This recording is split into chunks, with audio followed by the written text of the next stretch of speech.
दोस्तों, सतीश एक दिन अपने पिता से मिलने के लिए मेरठ जो उसका मकाम था वहां जाता है। और उसे कुछ मालूम नहीं था। जैसे ही मकान पर पहुंचता है, बेल बजाता है।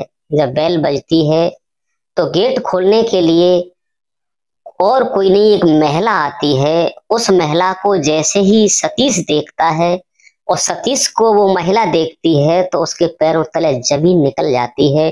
सतीश उसे देखता है तो सतीश के होश उड़ जाते हैं।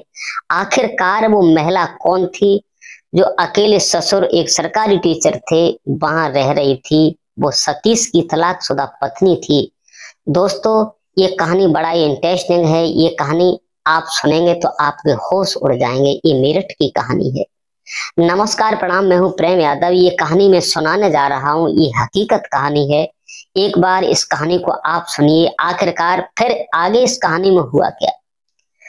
दोस्तों, सतीश ये मुजफ्फरनगर का रहने वाला था। इसके पिता सरकारी टीचर थे और ये इसका एक मकान दिल्ली में बना हुआ था और एक मकान मेरठ में बना हुआ था। तो सतीश का जो विवाह हुआ था ये मेरठ से हुआ था, क्योंकि जो लड़की थी अंजलि जिसका नाम था, ये लड़की बहुत सुंदर थी। उसके पिता जिस कॉलेज में टीचर थे उसी में ये लड़की पढ़ती थी। और उन्होंने, जो सतीश के पिता भगवान सिंह टीचर थे, इन्होंने उस लड़की को पसंद किया। अंजलि लड़की बहुत सुंदर थी। खूबसूरत होने के साथ साथ उस लड़की से वो टीचर हित करने लगे थे। उसके पिता का सब कुछ जाना माना करके और पहचान करके, क्योंकि अंजलि के जो पिता थे उसी कॉलेज में वो भी टीचर थे, तो उन दोनों का मोहब्बत थी। और प्यार के साथ साथ उस लड़की को चाहते हुए यहाँ तक हुआ कि भगवान सिंह ने और अंजलि के पिता से रिश्ता की बात की तो बात बन गई। क्योंकि सतीश अकेला था और अंजलि भी दो भाई थे, अकेली बहन थी, तो शादी तय हो जाती है। दोस्तों, कहानी बड़ा ही रोचकदार है। इस कहानी को सुनेंगे तो आप समझेंगे आखिरकार ऐसे कैसे हुआ। क्योंकि वो टीचर भगवान सिंह थे, उस लड़की को पहले ही पसंद करते थे। दोस्तों, उससे मोहब्बत भरी बातें करते थे, सतीश को नहीं मालूम था। लेकिन जो लड़की थी अंजलि, वो प्रिंसिपल नहीं थे, टीचर थे, उनके चंगुल में पहले से ही फंसी हुई थी। दोस्तों, यहां तक हुआ कि शादी हो जाती है। हंसी खुशी से शादी होती है। सतीश दूल्हा बन के जाता है, अंजलि दुल्हन। रीति रिवाजी से शादी होती है। शादी होने के बाद अंजलि अपने पति के साथ दिल्ली रहने लगती है, जहां सास रहती थी। और सतीश की एक बहन थी, उसकी शादी हो जाती है, वो भी रहती थी। दोस्तों, लेकिन अंजलि जो थी फोन में बिजी रहती थी। उसकी माँ फोन करती थी। लेकिन सतीश जो था एक सरकारी कर्मचारी था और ये दिल्ली में सरकारी इनकम टैक्स में नौकरी करता था। दोस्तों, हुआ ये कि अंजलि जो थी, जो भगवान सिंह उसके ससुर थे, टीचर थे, उनसे उसके नाजायज संबंध पहले से थे। लेकिन सतीश से इतना मोह नहीं था जितना उसका उसके ससुर जो मेरठ पढ़ाई करते थे, वहां पढ़ाते थे बच्चों को, वहां उनसे फोन करती रहती थी और उनसे बातें भी करती थी। और कभी कभी चली जाती थी और वो उस मकान पर भी रहा करती थी। दो दो तीन तीन रात अपने ससुर के साथ गुजार देती थी। लेकिन ये किसी को नहीं मालूम था कि अंजलि ऐसा करती है। दोस्तों, समय कहते हैं कि किसी न किसी दिन चोरी करोगे तो एक दिन चोरी खुल ही जाती है। नतीजा यहाँ तक होता है कि अंजलि जो फोन करती थी ससुर के साथ, फोटो भी मिले, कुछ आपत्तिजनक तस्वीरें मिलती हैं। तो एक दिन सतीश जब फोन खंगालता है तो उसमें सब कुछ मिल जाता है। दोस्तों, यहाँ तक होता है कि सतीश और अंजलि में तू तू मैं होने लगी, लेकिन अंजलि नीचे नहीं पड़ी। यहाँ तक होता है कि अंजलि अपने पति को त्याग देना चाहती थी और ससुर से उसका संबंध बन गया था। लेकिन नतीजा यहाँ तक हुआ कि अंजलि दिल्ली से मकान छोड़ करके अपने घर चली गई और घर से ससुर के पास आती जाती थी, पैसे ऐंठती रहती थी और दो दो रात अपने ससुर के साथ बिताती थी। दोस्तों, यहाँ तक हुआ कि ससुर और बहू का एक ही रिश्ता बन गया, क्योंकि ससुर ना ही तो घर आता है ना ही अपनी पत्नी से बात करता है। लेकिन शक तो लोगों को हुआ, क्योंकि अंजलि का विवाह उन्हीं ने किया था, उसे उन्होंने ही पसंद किया था। अंजलि एक दिन अपने ससुर से कहती है, पिताजी ऐसा करो, कब तक ये समस्या से जूझते रहेंगे, ऐसा करो आप हमारा तलाक करवा दो, डिवोर्स हो जाए तो हम और आप आराम से जिंदगी बिताते रहे। दोस्तों ये सोच करके अंजलि ने अपने पिता से कहकर, अपनी माँ से कहकर के डिवोर्स के कागज डलवा देते हैं।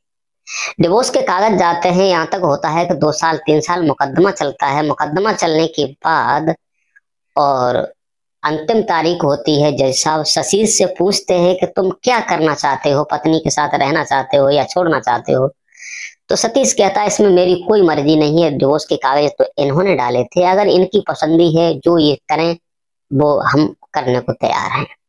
दोस्तों यहाँ तक होता है कि वह फैसला होता है और डिवोर्स हो जाता है। जो पैसा होता है उसे दे दिया जाता है और तलाक हो जाता है। सतीश अपने घर रहने लगता है दिल्ली, और पिताजी जो थे टीचर थे कॉलेज में, वहीं पढ़ाते थे। अब अंजलि को बिल्कुल छुटकारा मिल चुका था। यहाँ तक होता है कि अंजलि चोरी छिपे 8-8 10-10 दिन अपने ससुर के साथ और मेरठ वाले मकान पर गुजार देती थी, और ससुर और बहू का रिश्ता वो नहीं रहा, अब वो रिश्ता एक पति पत्नी में बदल चुका था। दोस्तों ये कहानी मालूम तो नहीं किसी को थी, लेकिन एक दिन सतीश को दिमाग में आया कि चलो पिताजी के पास चलते हैं, पिताजी को बहुत समय हो गया, पिताजी आए नहीं है। फोन पर बात करता रहता था, पिताजी अंजलि का तो डिवोर्स हो गया, लेकिन वो कहते हैं ठीक है, गलत लड़की थी, मैंने विवाह कर लिया, चली गई तो कोई बात नहीं है। दोस्तों लेकिन ये नहीं मालूम था कि ये ऐसा हो रहा था। तो बगैर फोन किए एक दिन सतीश रोडवेज बस पकड़ता है, और बस पकड़ने के बाद अपने मेरठ वाले मकान पर पहुंच जाता है। मकान पर पहुंचता है और जैसे ही जाकर के बेल बजाता है, तो बेल जब बजाता है तो और कोई नहीं आता, वही उसकी तलाकशुदा पत्नी अंजलि गेट खोलने के लिए दरवाजे पर पहुंचती है। दरवाजे पर जैसे ही पहुंचती है, अंजलि देखती है सतीश को, तो ऐसा लगता है कि उसके पैरों तले जमीन निकल चुकी हो। सतीश जब देखता है तो उसके होश ठिकाने नहीं रहते। ये क्या हुआ, तलाक हुआ है और ये यहाँ पर कैसे। दोस्तों सतीश जल्दी जल्दी आगे बढ़ता है तो वहां का नजारा ही कुछ अलग था। बेडरूम में जो थे जब देखता है तो पिता के कपड़ा उतरे हुए थे, अंजलि पहले से ही अर्ध वस्त्र पहने हुए थी, उसके वस्त्र उसके सारे उसी बेड पर रखे हुए थे। तो सतीश जब देखता है तो पिता से कहता है, पिताजी मैं तो ये जानता था कि आप हमारे पिता हैं, लेकिन मैं नहीं जानता था कि आपने विवाह इसीलिए करवाया है कि इस अंजलि का विवाह, क्योंकि अंजलि तुम्हारे रिलेशन में थी, तुम अंजलि के रिलेशन में थे। नतीजा यहाँ तक होता है दोस्तों, दोनों की जबान पर कोई शब्द नहीं आता। उसी वक्त सतीश जो होता है उसके पिता को फोन करता है और पिता उसके नहीं आते हैं। नतीजा यहाँ तक होता है कि वो और लोगों को इकट्ठा करता है, पूरा सबूत दिखाता है और पिताजी से कहता है, पिताजी बस अच्छा इसी में है कि हमसे तो डिवोर्स हो चुका है, अब हम खुशी यही करना चाहते हैं कि आप दोनों लोग खुशी रहें। आप खुशी रहेंगे तो हम आपको देखकर ही खुश बने रहेंगे, क्योंकि आपका दिल हम नहीं तोड़ना चाहते पिताजी। आप इसे अपनी पत्नी करके मानो, और आप मान भी रहे हैं। 2 फूल मालाएं मंगवाता है और 10-5 लोग इकट्ठे होते हैं, एक माला अंजलि के हाथ में देता है और एक माला अपने पिता के हाथ में देता है, और कहता है कि जो भी करना है, क्योंकि हमसे तो तलाक हो चुका है, आप इसके गले में माला डालिए, ये तुम्हारे गले में माला डाले, मैं हंसी खुशी से आप दोनों का विवाह करवा देना चाहता हूं, क्योंकि हमारी पत्नी थी जिस समय डिवोर्स नहीं हुआ था।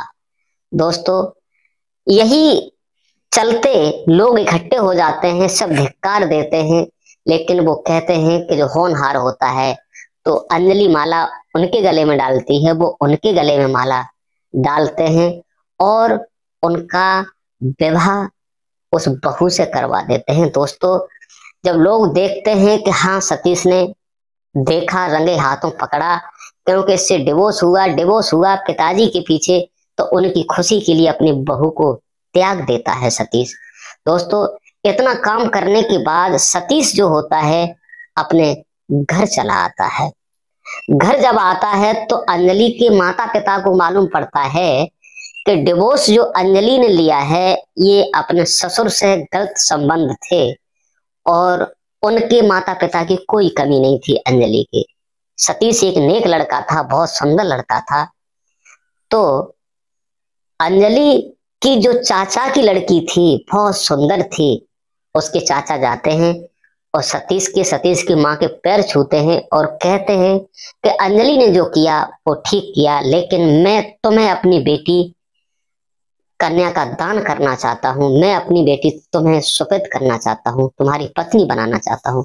सतीश कहता है कि परिवार तो वही है, जो अंजलि थी वही तो तुम्हारी बेटी निकलेगी, लेकिन वो कहते हैं कि ऐसा मत सोचो, क्योंकि वो जानते थे कि सतीश एक सरकारी जॉब करता है और इससे शादी हो जाए तो बात अलग है। लेकिन सतीश इनकार कर देता है कि इस परिवार से अब हम विवाह नहीं करेंगे। लोगों, वो सब लोग वापस चले आते हैं और सतीश अपनी जिंदगी को अपनी माँ के साथ बड़े प्यार से काट रहा था।